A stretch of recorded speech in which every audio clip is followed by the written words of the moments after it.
ખબરદાર ગુરુ શુક્રાચાર્ય એમ કીધું કે આ તો સર્વે વસ્તુમાં છે આ જે તારા ઓગણે આવ્યો ની બધી વસ્તુમાં એક છે અને હીરો આવ્યો છે એ ઓળખી જો કારણ કે ગુરુની દ્રષ્ટિ છે ને એ ભગવાન નારાયણને ઓળખી જાય કે આ વામન રૂપે નાનું બટુક સ્વરૂપ છે પણ આર્યો નારાયણ છે હે બલિ રાજા તારા ઘેર આર્યો બનીને આવ્યો છે હમણાં કોઈ નહીં રાખે ને બધું લઈને જતો રહે તું જપ વચન આલતા પહેલા 100 વખત વિચાર કરજે જાણે બલિ રાજાએ શું જવાબ આલ્યો છે જો ગુરુ કેવો અને શિષ્ય કેવો હોય એમ કે ગુરુ મહારાજ તમને નક્કી ખબર છે કે નારાયણ છે કે હા હું એને ઓળખું છું સર્વે વસ્તુ માર્યો છે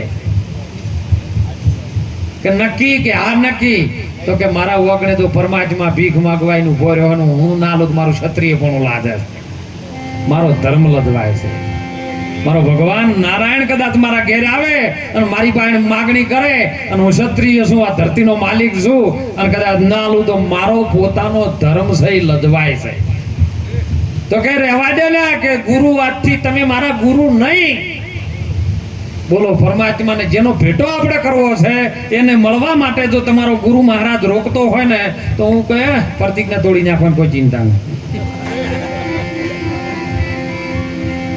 તમને પરમાત્મા તરત બધા કે પરમાત્મા આવી રીતનો છે ને આ છે તો તમને એ માટે જો તમારો ગુરુ મહારાજે રોકતો હોય ને તો રહેવા દેવું ને એવા ગુરુ કલ્યાણ કોઈ ન કરે આપણું શુક્રાચાર્યને કીધું કે તું મારો ગુરુ નહીં મારા નારાયણને મળવાથી તું મને રોકતો હોય આજથી તમે મારા ગુરુ નહીં છે અને વચન આપી દીધું તો એ ગુરુ મહારાજની દયા છે ને અંતરના અંદર ટાટક કાળધામ થાય કે ગમે તો મારો શિષ્ય છે ને આપી દે કોઈ નહીં રહે એટલે ભમરો બની કીટલીના નાકામ જે ભગવાન લાયા હતા ને ઝારી એના નાકામ ડૂસો અથેન કહી ગયા ભગવાન આદિ નારાયણ કૃષ્ણજીએ નારાયણે એવી લીલા રચી ને આમ પોણી નાખો જળ લેવા માટે ગયા ને એટલે પોણી નો આવ્યું નાળ ચાંદથી એટલે ડાભડો ગોતી લાયા ડાભડાની હળી લાવી ને આંખમાં મારીને તારનો કોણીઓ કરી નાખે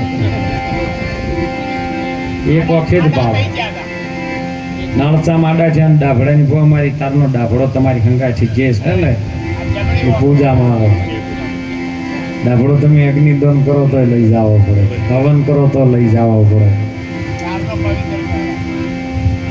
અને ભગવાનને કીધું કે લ્યો હું બલિ રાજા તમને વચન આપું છું કે તમારે માગવું હોય માજી લો ભિક્ષુક બનીને આવ્યા છો ને કે મારે 3.5 ડગલા ભૂમિ જોવે મારે બીજું કોઈ જોતું નહીં એટલે બલિ રાજા હસ્યા આવડું નાનું ચોકડું હે 3.5 વેતનું માણસ એમ કે છે કે 3.5 ડગલા જમીન જોવે કેટલી માટીને માપશે આવ્યો કે હજી બીજું માગી લ્યો કે ના મારે બીજું કોઈ જોતું નહીં 3.5 ડગલા ભૂમિ બીજું કોઈ નહીં સાહેબ વચન આપી દીધું જો તા લઈ માપી લ્યો સાહેબ વામન માંથી જયારે વૈરાટ બન્યો ગુરુ મહારાજ તમને વામન માંથી વૈરાટ તમે જીવ દશામાં છો ને એ જીવ દશામાંથી તમને શિવ દશા સુધી લઈ દો એટલે તમે વૈરાટ બની દો હમણાં નથી વાત કરી સતચિત ને આનંદ મેં ઘટો ઘટમાં જોયો રે હે જીઓની પછી સર્વેમાં એક રૂપ જણાય મારા વિરાટ એક રૂપ દર્શન તો વિરાટ અને વિરાટ બન્યો એક ડગલામાં પાતાળ માપ્યું બીજા ડગલામાં પૃથ્વી માપી અને ત્રીજા ડગલામાં આખું બ્રહ્માંડ માપી લીધું એટલે 3 ડગલા માપ્યા અને અડધું ડગલું ભૂમિ રહી ગઈ કે બોલ બલિ રાજા કપૂરનો જો ધર્મ કોને સાચ્યો હશે પુરુષો ખાલી જઈ જાય ને તારે સારી પૂળા કરી કમાઈ લાવી એટલું ધર્મ જ્યારે ભીડ પડી આ પૃથ્વીના પુરુષને ત્યારે શક્તિ આગળ આવી છે કોઈ કેમ કે શક્તિ નથી તેને સાબિત કરી આપી અને ત્યારે બલિ રાજાને એમની રાણી વિંજાવળીએ કીધું કે તમે ગભરાશો નહીં આ પૃથ્વી છે ને એ મારા ગુરુ મહારાજે એવું સમજાવ્યું છે કે આ એક પૃથ્વી છે અને ઓના ધણી તમે છો તમે પૃથ્વી નહીં પણ એના તમે ધણી છો શરીરે તમે નહીં તમે એના ધણી છો તો ભગવાનને કહો કે આ ધરતી પર માપી લ્યો તમારે અડધું ડગલું જે બાકી રહી ગયું આ પૃથ્વી પર પગ મૂકો અને વિંજાવળીએ કીધું કે જેવા નારાયણ પગ મૂકે તમારે એનો ચરણ મૂકવાનું નથી જો હોન કરી છે. બોલો હવે તમારે પાઠ કરવો છે કે હોન કરવી છે? કહો. ફોન જ કરી કે આ જો પગ મૂકે ને એવું ચરણ પકડી લેવાનું, છોડવાનું નથી. અને જેવો ભગવાન નારાયણે પગ મૂક્યો અને પાતાળમાં લઈ ગયા, પેલો પગ પકડી રાખ્યો છે કે બોલ માગે માગો કે 8 પોર ને 32 ઘડી તમે મારાથી દૂર ન જવા દો. ભગવાન ફસાઈ ગયો. તમારામ તાકાત છે. ભગત મેં વસ મેં હે ભગવાન, એ ભક્ત બિન પ્રભુ कुछ भी नहीं है, भक्त बिन प्रभु कुछ भी नहीं है, ये मानव है सब जहां, भगत में वश में है भगवान. भगवान तो તમારી વશમાં છે. અને ત્યો છે ને એટલે ભગવાન ફસાઈ રહ્યા કે હવે ક્યાં જાવું? તો ઘણું ખબર પડી, નારદજીએ ખબર આલી કે આવું બન્યું છે કે તને શું કરવું. નારદજી જુગતી બતાવી, જો કોક ને કોક બચાવવા હારું છોડાવવા માટે ગુરુ જોઈએ. કેમ કે જેમ જેમ છૂટવાનો ઉદ્યમ કરે એમ જીવ બમણો બંધાય. સદગુરુ વિના એને કોણ છોડાવે? પોતાના બળથી છૂટે નહીં, એને કોઈ છોડાવે સદગુરુ રાય. આ મૂંઝવણમાં પડે એટલે નારદજી ગુરુ બનીને આયા ને એને કીધું કે પાતાળ લોકમાં આવો બનાવ બન્યો છે ને જો નારાયણને છોડાવવા આવે તો એક જુગતી છે કે શું કે થાળ ભરીને મોતી લઈ રહ્યો, કંકુ ને તિલક લઈ રહ્યો, ચંદન લઈ રહ્યો અને રાખડી લઈ રહ્યો, બીજું જે કોઈ લેવું એ શું કરશો કે જઈને બલિરાજાને બોધો. બલિરાજાને રાખડી બોધી એટલે બલિરાજા કે બેન ને મારે આપવામાં કંઈક તો આપવું જ પડે, ભાઈની ફરજ આવે, ભાઈનો ધર્મ લાગે. બોલો બેન શું આલું કે મારા નારાયણને છૂટા કરો. બોલો આવું કોણ આવે? કેવું બધું હતું એના હાથે? રાખડી. કારણ હોય કણે રાખડી છે, ખડી એટલે ઊભી છે. અને રાખડીનો તમે પ્રકાર જોજો સાહેબ. રાખડી કોઈ જેવી તો નહીં.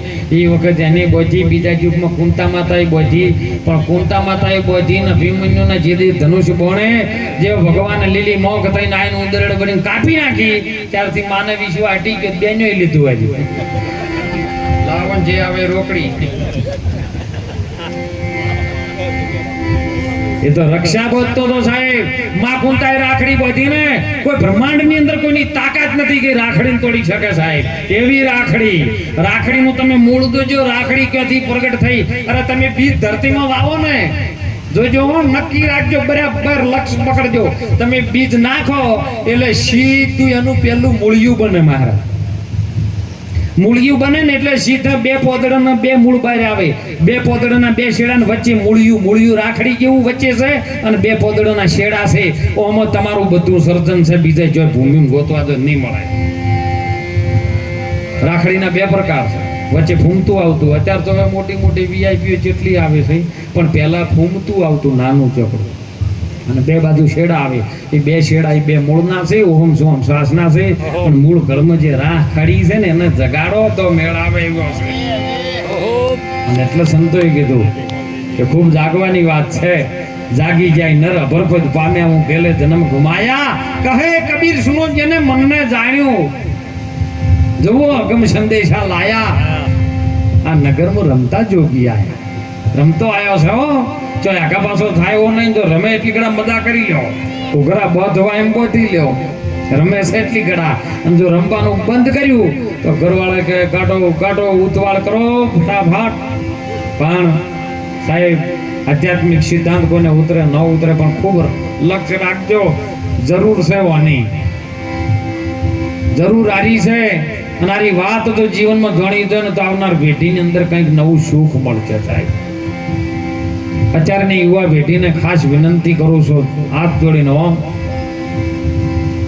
જનેતા છે ને એના જેટલી વેદના કોઈ ન વેઠવી શકે.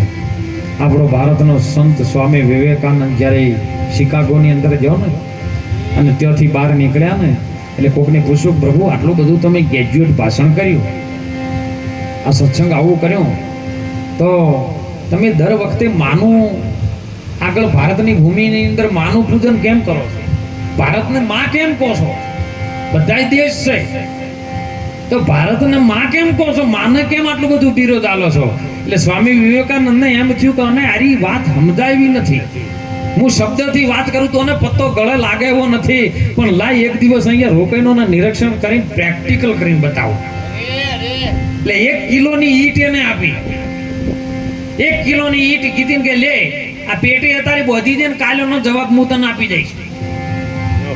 આ 1 કિલોની ઈટ તારા પેટે તું બોધી દે, કાલ મજૂરી કરજે, ખાજે, પીજે, ઊંઘજે, બધું કામ જે કરતો એ કરજે, પણ ઈટને તારે છોડવાની નથી તારા પેટેથી. કાલે ઓનો જવાબ હું તને આપી જાય. એટલે પેલો તો 2-3 કલાક જો મજૂરી કરવામાં આમ દોડ કરે, પણ એના પેટ ઉપર ઈટ ખમાય ખરી. 3 કલાક જાન સ્વામી વિવેકાનંદ બાપુ પાસે આવ્યો કે બાપુ આ ઈટ મારાથી ખમાતી નહીં, લેવા પડતી નથી. બસ કે તને 1 કિલોની ઈટ ને કઈ 3.5 કિલોનો પથ્થરો લઈ અને 9 માસ જનેતાએ જેને ફેરવ્યો છે ઈ માનું અમે પૂજન કરીએ છીએ. અને ઈ માં આજે આપણી વચ્ચે નથી સાહેબ. જનેતાનું ભજન અધૂરું મળ્યું, આપણે પૂરું કરીએ.